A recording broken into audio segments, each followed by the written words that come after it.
Mais uma vez, obrigado pelo convite, pela oportunidade.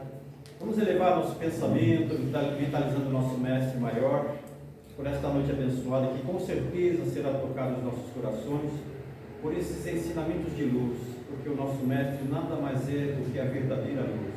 Então, que essa luz possa habitar em nossos corações, para que a nossa jornada seja mais segura, mais tranquila. Que assim seja, e graças a Deus. Dentro do nosso aprendizado espírita, nós temos algumas atitudes no nosso dia a dia que não são corretas, diante de uma moral, mas como nós sempre falamos, nós espíritas ainda somos seres imperfeitos, estamos caminhando, tropeçando, levantando, mas já temos um pouquinho de entendimento. Então, toda vez que nós temos uma atitude que não vai de encontro com aquilo que nós buscamos, nós caímos em reflexão. Nós sabemos que em algum ponto nós cometemos um erro para conosco mesmo, Eu deveria ter agido diferente.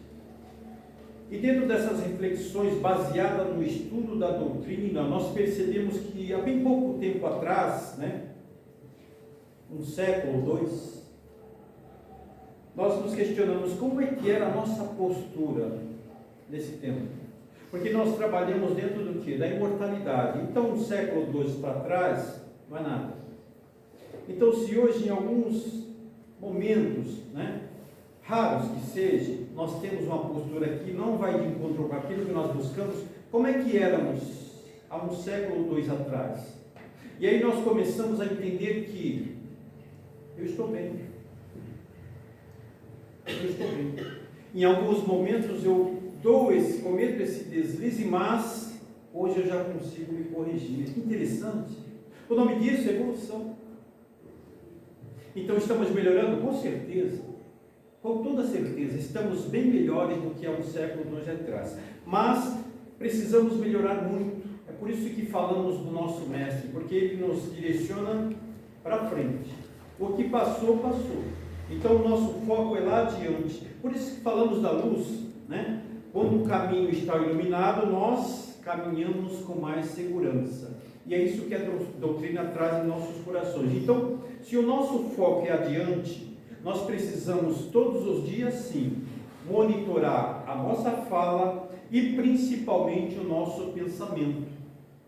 Mas eu faço isso? Claro que sim. Mas isso não me impede de errar, não é verdade?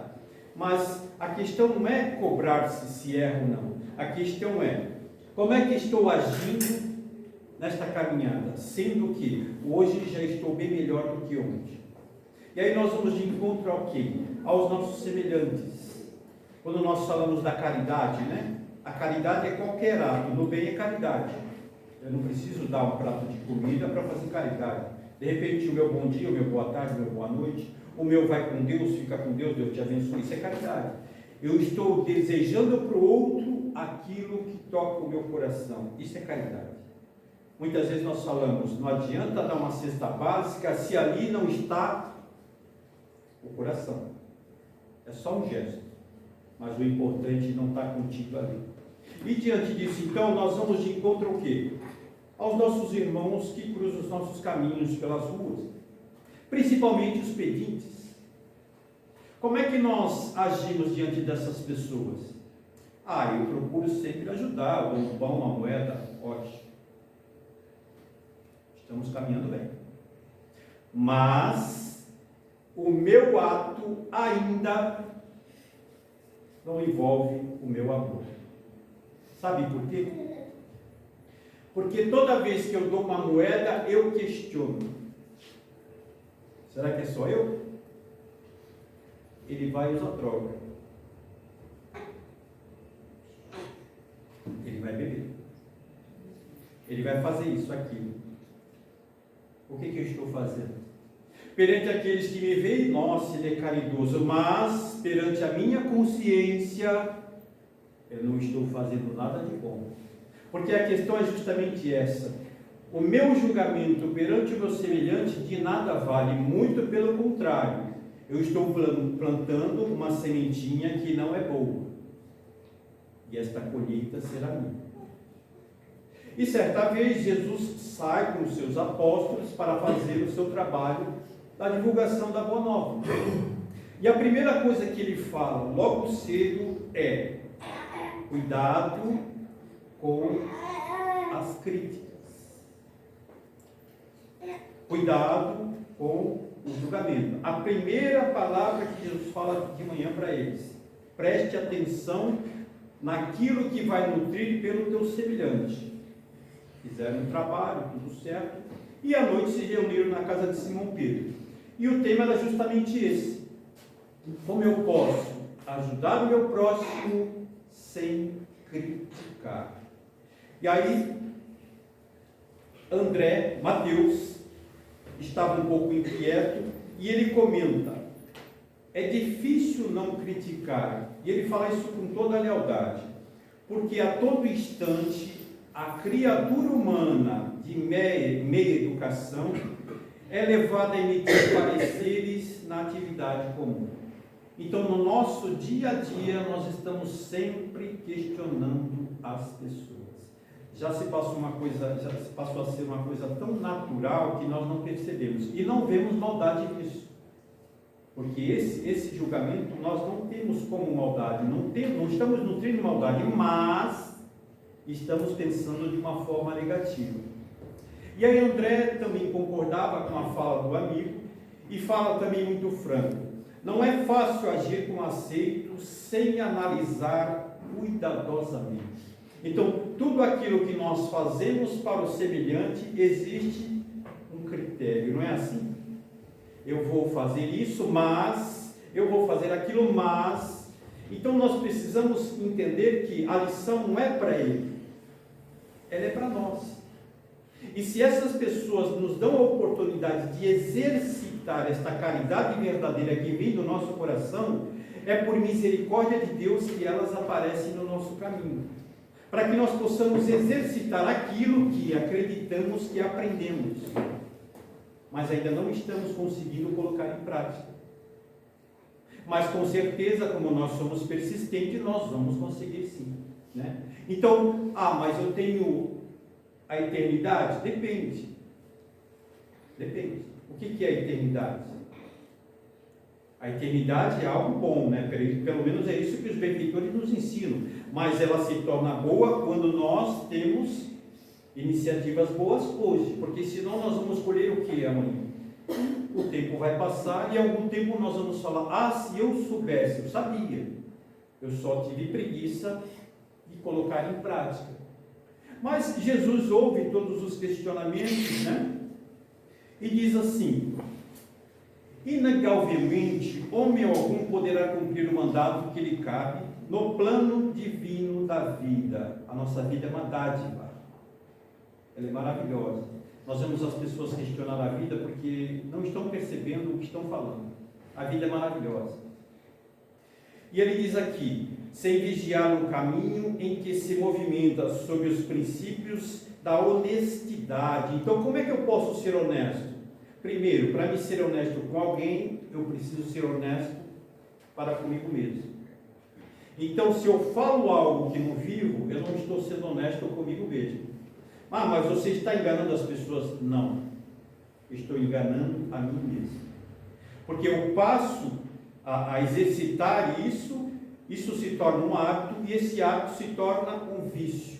Quando ele se torna um vício, eu vou carregar para onde eu estiver. E aí eu fico mal comigo mesmo, porque é onde a minha algema, a minha consciência pega a algema e me prende. Então eu estou preso onde? No inferno da minha mente. É isso que Jesus está falando para nós. Então, nós somos os causadores de todos esses malefícios em nossas vidas. E ele diz aqui, todavia, é necessário não inclinar o espírito aos desvarios do sentimento, para não sermos vitimados por nós mesmos. Então, o grande vilão de nossas vidas não é as pessoas que nós apontamos os dedos. O grande vilão de nossas vidas somos nós. Nós sabotamos a nossa caminhada, nós dificultamos a nossa evolução, e é isso que nós precisamos entender, porque senão nós começamos a lançar pedra nos outros, sendo que nós estamos descalços no espinheiro e não estamos prestando atenção. E aí ele diz aqui, seremos julgados pela medida que aplicarmos aos outros. O rigor responde ao rigor, a paciência, e a bondade, a bondade. Então, quando nós falamos causa e efeito, eu sou a causa, o efeito vai ser o quê? Tudo aquilo que eu nutrir, tudo aquilo que eu lançar é o efeito, porque eu sou a causa, eu sou o Criador. Então eu mando para o universo, ele vai falar, receba que é seu. Quando eu começo a alimentar da minha vida, o que acontece? A minha caminhada parece que fica mais difícil, não é assim? E fica, gente. Porque nós vamos nutrindo o quê? Uma superfície, né, totalmente negativa. Nós vamos ficando com aquela radiação escura, vamos vivenciando naquele negativismo. Aí chega um ponto em que aquilo começa a nos absorver. Por quê? Porque nós estamos conectados a isso. E as coisas ficam mais difíceis, sim. Mas é castigo de Deus? Não. É opção. Nós escolhemos. Então, quando Jesus fala para nós que nós podemos ser julgados pelas medidas que aplicarmos aos outros, é justamente nisso. Quando ele fala, ama o teu próximo, ele está falando assim, deseja para ele tudo aquilo que queres para ti. Se nós queremos o bem para nós, é esse bem que nós temos que desejar para o outro. É difícil? Eu acho. Por quê? Porque eu ainda não consegui exercitar. Porque quando nós começarmos a exercitar, ele se torna o hábito. E o hábito, o vício. Aí se torna o quê? Uma situação fácil. Muitos de nós já conseguem? Claro que sim. Vários. Eu ainda não. Mas vários conseguem. Vários conseguem. Então são essas pessoas que são o exemplo para que nós possamos continuar caminhando. Aí Jesus olha para os seus apóstolos e vê que ali ainda existe um pouco de dúvida. Então ele diz assim, quando Israel vivia sob o governo dos grandes juízes, existia um magistrado muito severo, muito violento, em destacada cidade do povo escolhido, que imprimia o terror e a crueldade em todos os seus servidores, sob a sua orientação. Ele abusava dos poderes que a lei lhe conferia, criou ordenações tirânicas para a punição das mínimas faltas. Então, pisou fora do círculo, é punido severamente. Mas essa era a lei. E aí, abusando dos poderes que a lei lhe conferia, criou ordenações tirânicas para a punição das mínimas faltas. Multiplicou infinitamente o número de soldados, edificou muitos cárceres, inventou variados instrumentos de flagelação, ou seja, tortura. O povo era torturado. Não cumpriu as regras, tortura. E além disso também, existia as multas, pagamentos. O povo, já asfixiado por estranhas proibições, devia movimentar-se debaixo de severa fiscalização, como se fora um rebanho de bravios animais. Trabalharia, descansaria, adoraria o Senhor em horas rigorosamente determinadas pela autoridade, sob a pena de sofrer humilhantes castigos nas prisões, com pesadas multas de toda a espécie. Então era assim. As pessoas viviam num sistema que existiam as regras, como existem as nossas leis. As leis foram criadas para quê? Para melhorar a sociedade. Mas nós temos o poder de que? Burlar as leis. Quando nós burlamos as leis, o que acontece? Vem o resultado. E esse resultado não é benéfico. Falamos nós no sentido geral, tanto aqueles legisladores quanto nós, população. Então, em algum momento, a gente acha uma fresta. E é nessa fresta que as coisas começam a descambar.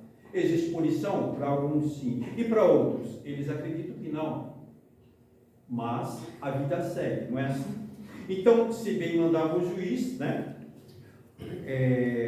se bem mandava o juiz, melhor ainda agiam os seus subordinados, ou seja, seus soldados, cheios de malvadeza natural. Então, eles usavam, diante desse comando agressivo, eles usavam o que tinha nos seus corações. O que era? A maldade.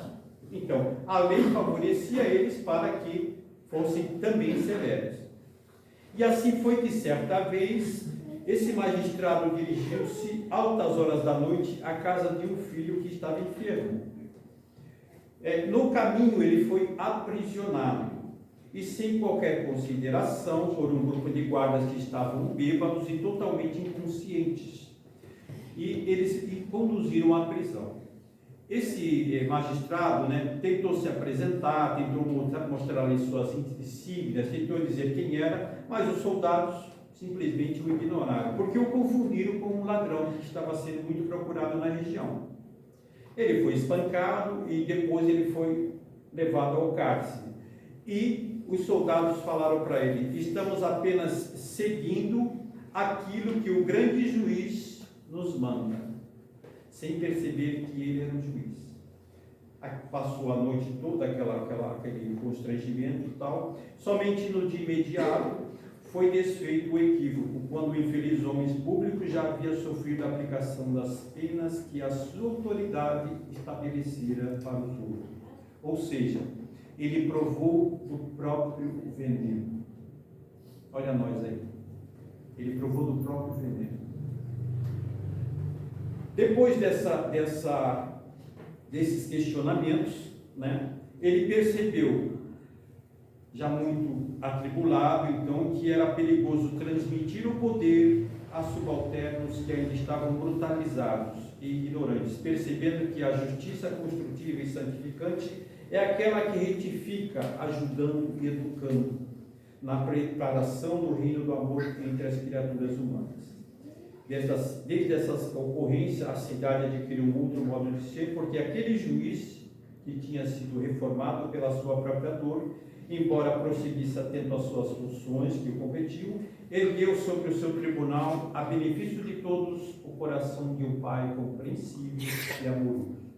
Nesse instante, Jesus faz uma pausa e diz assim: somente aquele que aprendeu intensamente com a vida, estudando, servindo, suando, chorando para sustentar o bem, entre os espinhos da renúncia e as flores do amor, estará habilitado a exercer a justiça em nome de Deus. E aí nós que estamos buscando o entendimento espírita, nos perguntamos: o que me dá o direito de julgar o meu semelhante? Onde é que está escrito isso? Em lugar nenhum. Então nós penetramos nessa história e nos colocamos no lugar daquele que é austero com os outros, porque quando nós fazemos um julgamento, nós estamos procedendo como esse juiz. Nós estamos invadindo uma intimidade, sendo que nós não conhecemos a história daquele irmão. Não é assim que se fala? Muitas vezes falamos: não vou dar esse dinheiro porque ele usa drogas, não é? Mas nós não sabemos por que ele está usando a droga. Porque isso é um efeito. Qual é a causa? Não dou a moeda porque ele vai tomar a cachaça dele. Esse é o efeito. Qual foi a causa? Nós não conhecemos a história dele. Então nós precisamos nos atentar justamente a isso. Quem é o meu semelhante? Todos aqueles que cruzam o meu caminho. E cada um deles tem algo para me ensinar. E eu tenho muito que aprender. Então, através da dor daquele irmão, eu preciso fazer o quê? As minhas reflexões.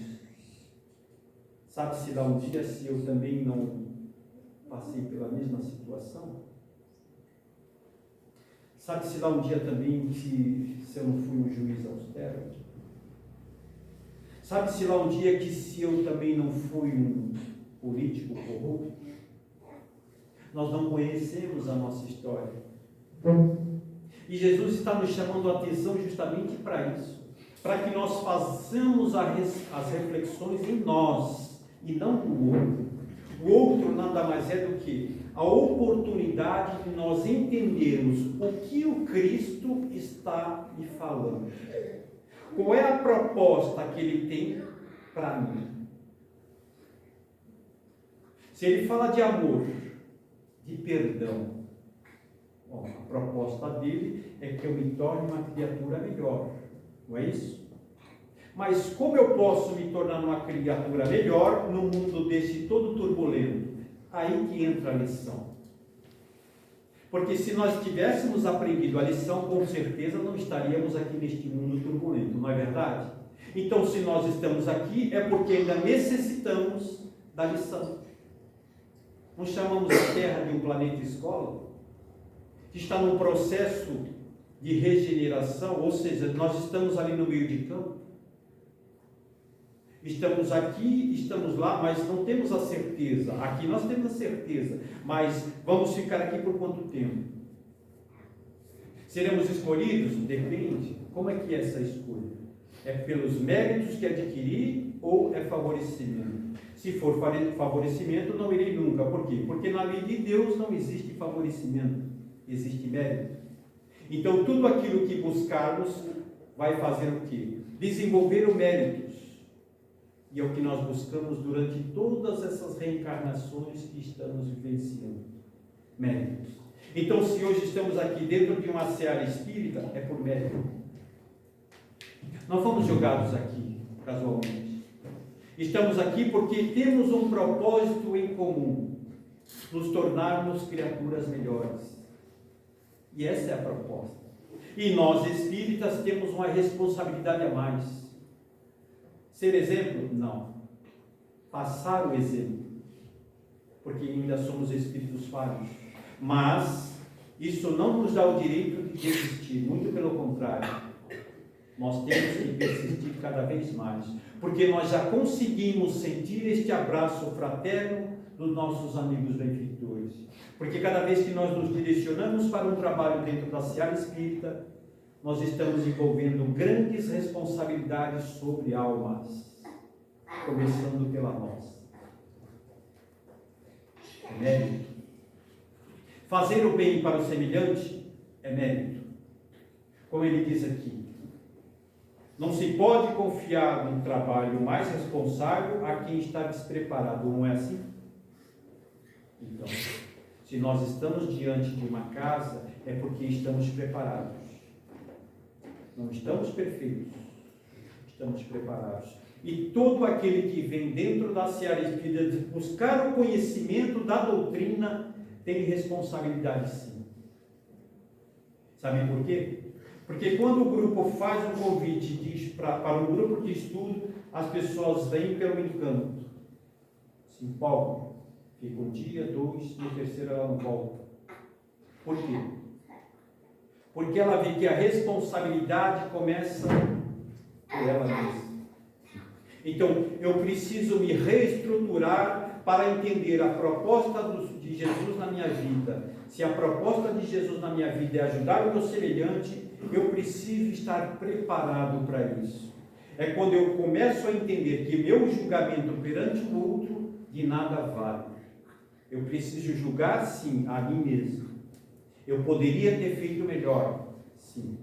Não me cobrar, mas eu preciso fazer o justo. Se não fui melhor desta vez, da outra com certeza serei. E assim nós vamos galgando lugares melhores na nossa caminhada. O nosso passo ainda é pequeno, é curto, mas é imprescindível.